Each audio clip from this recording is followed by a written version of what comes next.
My soul belongs to you.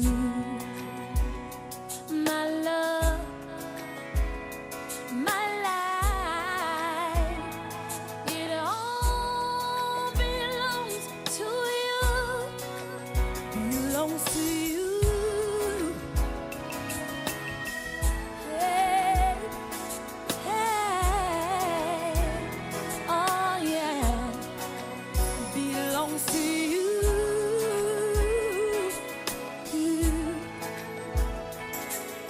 Come on and sing it with me. My heart, my mind, lift your voice and say it. My heart, my mind, my soul.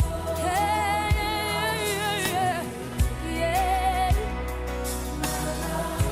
Say my love and my it all belongs to you. Hey. Belongs to you. Yes, it does. How many's ready to turn everything over to the Lord? Lift your hands and tell him, say, belongs to you. Give it all over. Hey. The call of a Christian is very distinct. It is crystal clear. It is not, it cannot be two things. It is only one, and it is distinct. You cannot take a position between, somewhere between. You must make up a decision to be a Christian. We are suffering the way we are suffering because Christianity is not seen anywhere in majority of the Kenyans. Our politicians have become what they have become and divided us so much because their Christian emblem is not visible. Where we are suffering as a society, we are suffering because God is out of the picture. We don't talk about him and we are not careful even to follow him. We are not careful to obey what he says, and that is why we are suffering. Anybody who disobeys the Lord will suffer. If you read the Bible is very clear that when you don't follow the Lord, you will suffer. In another place, the Bible says, tell the righteous it shall be well with them. If the Bible is saying tell the righteous it shall be well with them, what is it saying on the same breath? What is it saying about the wicked? Can you say what the Bible is telling the wicked? Say, tell the wicked. Tell the wicked it shall not be well with them.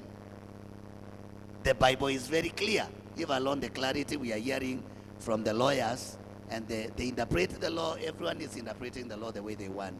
And every time they come on TV, there is none of them who has not said the law is very clear. The law is very clear. But everybody is pulling on their side. But this one about God, there are no two interpretations. There is only one. You have to obey the word of God. The sin of trusting in man. The sin of trusting in man. Jeremiah chapter 17 and verse 5.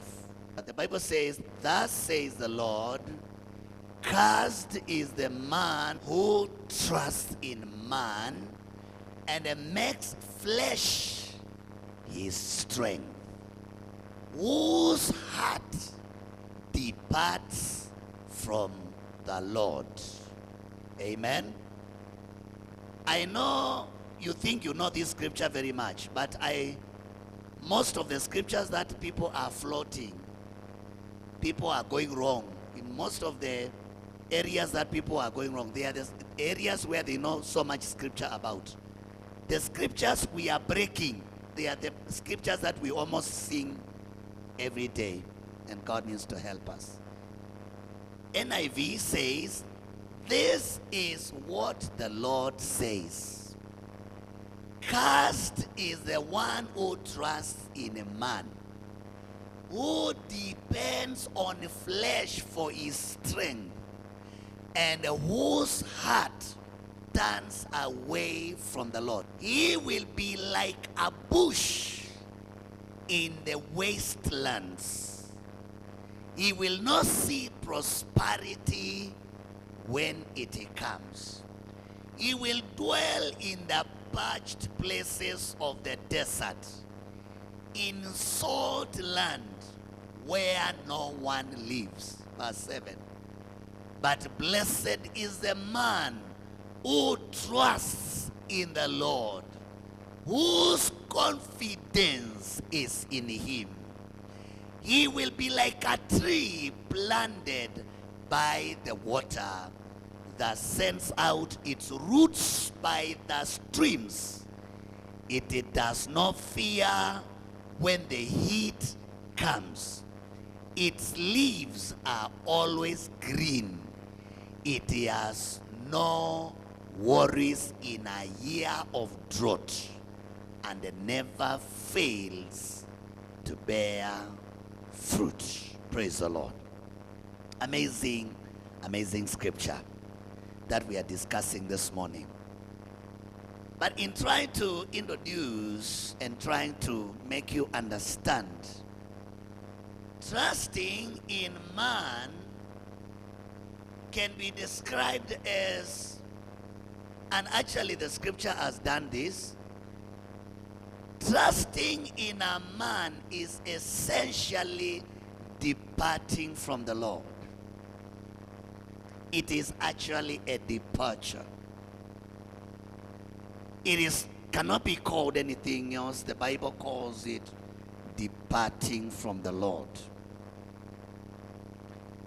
Putting trust in a man so much is a sign of backsliding. It is a sign that you have drawn back. It's a sign that you are not following the Lord hard in your life. You are complacent. You are relaxed. You are not pursuing God. You are backslidden. You are not keeping up with God. You have slackened. You have fallen back. You have fallen way back. You are not up to step with God. When you come to the point where you trust in man so much, it is a clear sign that you are backslidden and you are not keeping up with the Lord. You are not walking with him.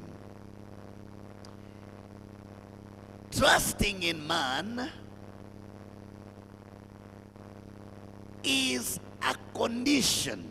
It is not just a sentence.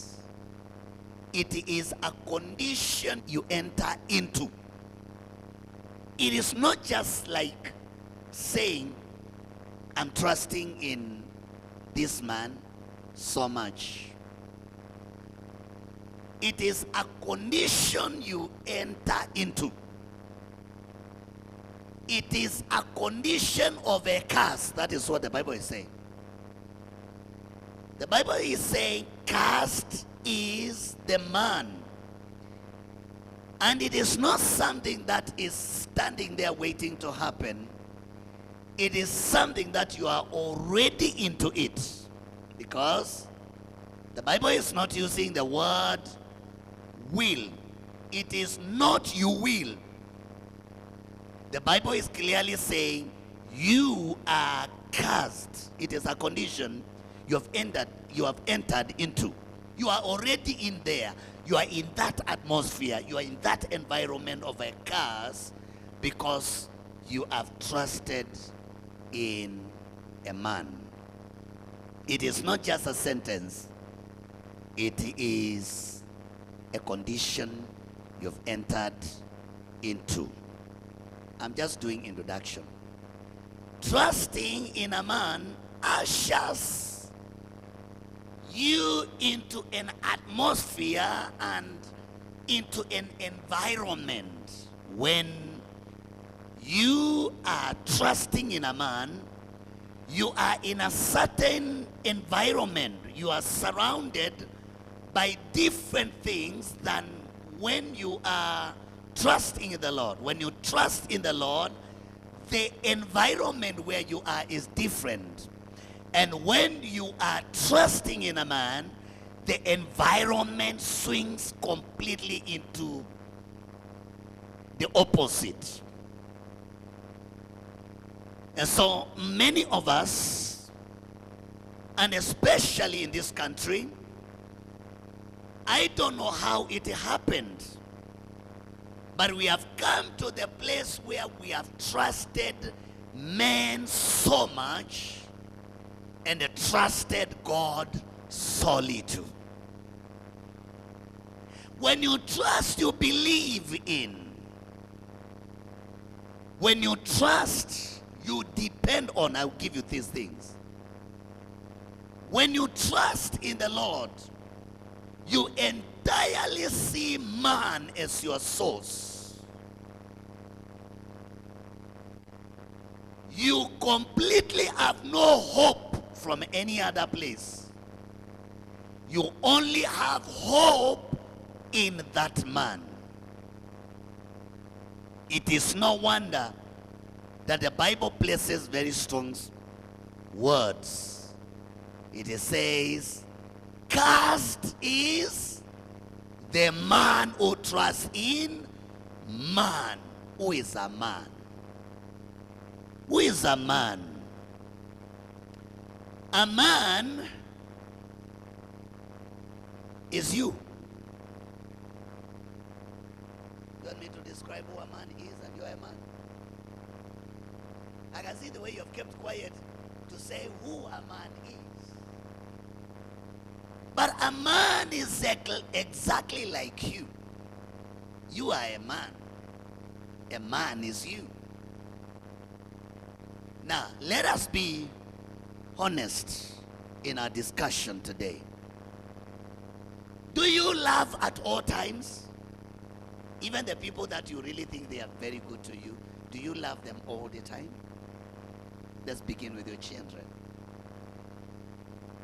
Do you sometimes spank your child? Huh? Do you sometimes spank your child?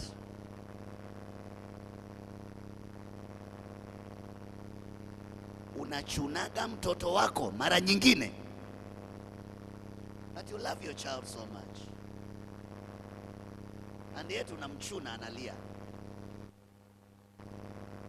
How many times have you heard your baby cry? How many of you have parents who are here? You've heard your baby cry? Do you know when babies cry, do you know what they are saying to you? You're so unfair. You're mistreating me. You have abandoned me.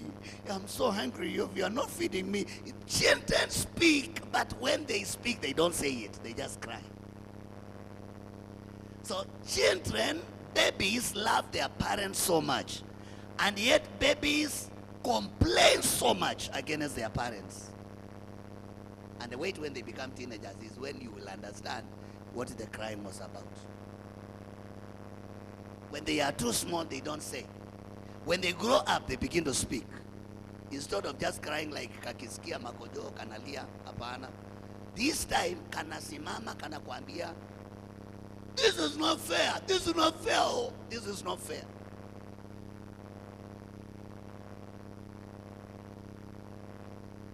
Is man able to love at all times, under all conditions, and in all things? Man is not able. We are trying to discuss who a man is. A man is limited.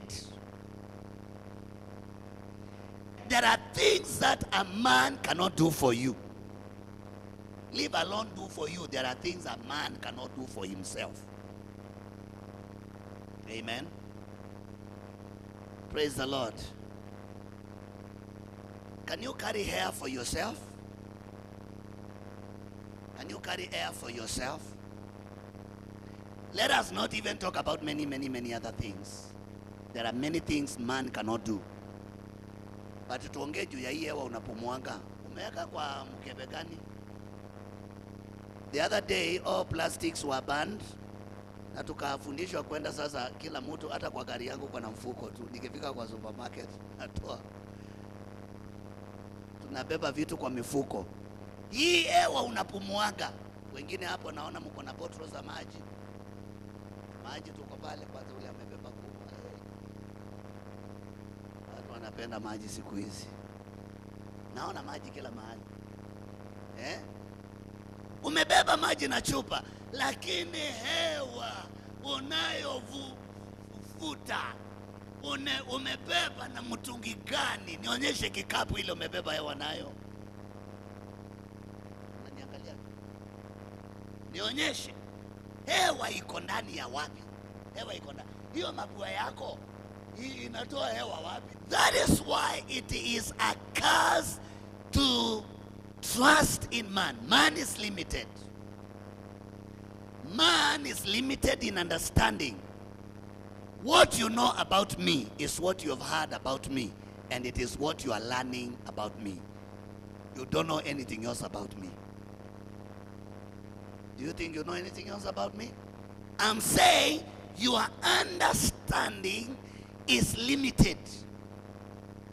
Your knowledge is so limited. Actually, there are so many things you don't know. And yet you are breathing. Even the people you say, I know that man very much, you don't know whether he will be there tomorrow. Do you know? Leave alone me. Do you know whether you yourself will be there tomorrow? Ile ingine yote ni hope. I'm just hoping I will wake up tomorrow. I'm hoping I will go to work tomorrow. I'm hoping I will eat tomorrow. I'm hoping whatever I will eat, it will go through the system. You don't know, but you're just hoping. The understanding, the knowledge of man is limited. The power of man is limited. And that is why somebody can live in a house in Nairobi. A house where the police search for him from evening to morning, and they are searching in a house and they can't find him. A man with such wealth, and the people are wallowing in poverty. Right now I'm speaking, there is somebody who sleeps on cartons in this city. Wapendwa, kuna mtu Nairobi hii analala kwa makaratasi na maboksi ile imefungua kimbo. Hiyo ndio anaokotanga, anaweka chini, analalia. Ikimwagikiwa na maji anaenda kuokota zingine zile zilikuwa zimefunga unga nini, analalia. Na ndizo amefunika juu, na ndizo amefunika kando, na ndizo amefunika kila mahali dunia hii. Ila kuna watu wameegesha ndege 5. I know them, I can tell you some of them. Ndege 5 hapa Wilson Airport hii, na ni Mkenya. They have so much, and yet their wealth cannot remove our problems. I want to paint a picture of futility, so that as you leave this place, you will know it is futile to trust in a man. I'm not only looking for painting just a picture of futility, but I'm seeking to bring your heart back to God, so that when you leave this place, you will say, no matter what is happening, I trust in the power and in ability of God. I'm not trusting in what man can do. Our political climate is not good. Our political climate right now is not good. We have thought so much about what Uhuru can do for us, or Jubilee can do for us. We have also talked and thought so much about what Raila can do for us and what NASA can do for us. We must preach from the current situation, the word of God. We have depended so much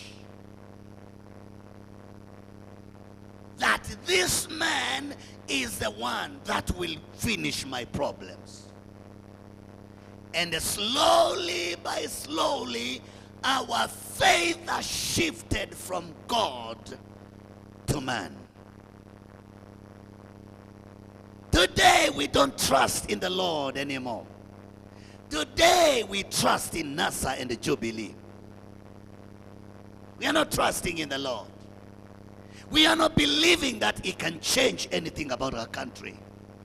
We are believing on men, and we are believing on parties. Slowly by slowly, our faith has backslidden from God, and our faith is now focused on men. When you trust, full faith is put there. And God needs to help us. Because I'm fearing for ourselves that we have brought our very lives and our very nation into a condition of a curse. You may think NASA is bad. You may think Jubilee is bad. But you have never seen the effects of curse. You don't know. Curse is like a cloud that you cannot touch. A curse is like a shadow that rests upon you and overshadows you. And you can't touch it, you can chase it away, you can beat it, you can do anything, you can run away from it, because it's a shadow, it's like a cloud, and you are inside there. That is what a curse is. So today I fear, as we supported the sides we wanted to support, we slowly drifted away from our faith. We drifted away from our faith. And now, we are no longer following the Lord. We are following men. I want you for a moment to think how doomed we are right now as a nation and as a people. I want you to think for a moment, and I want you to fear in your heart. And I want us, as we close this service, we wholeheartedly return to the Lord.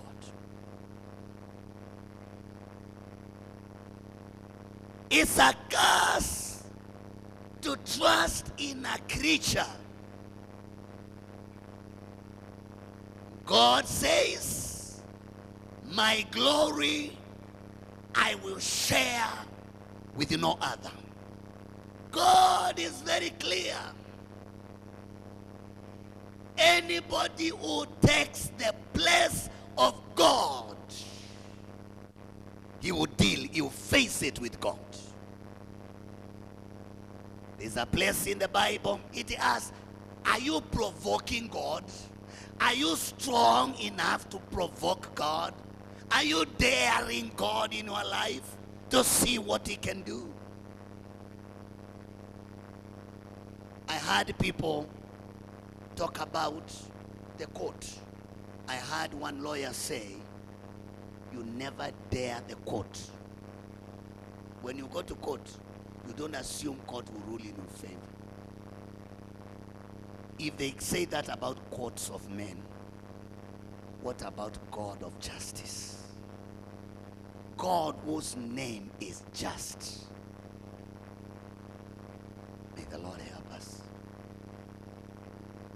If men are facing it off with God, they will lose. Because there's no man here, unless he's a fool, there's no man who can dare God. Bwana sifiwe sana. Foolishness is in categories. And there is very terrible foolishness called the foolishness of being born with that foolishness.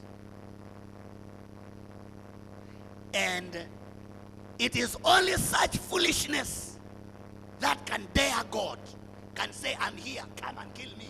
If you see anybody do that, just know they are a fool. Turn away and go. The Bible says, a fool says in his heart, there is no God. A fool thinks in his heart, there is no God. But a wise man knows that there is God who controls all the affairs of men and who controls all the atmosphere. God is the one who makes rain to come and rain to stay away. You dare that God?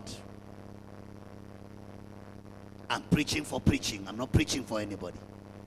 I'm not preaching for anything. I'm not asking for a seed today. I'm preaching for preaching. So that when you leave this place, you think twice.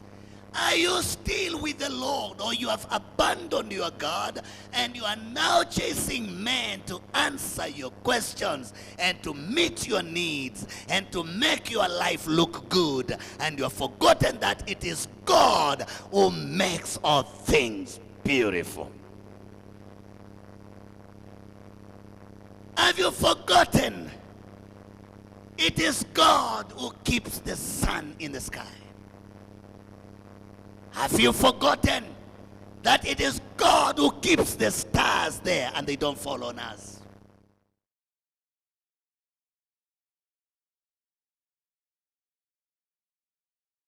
My heart,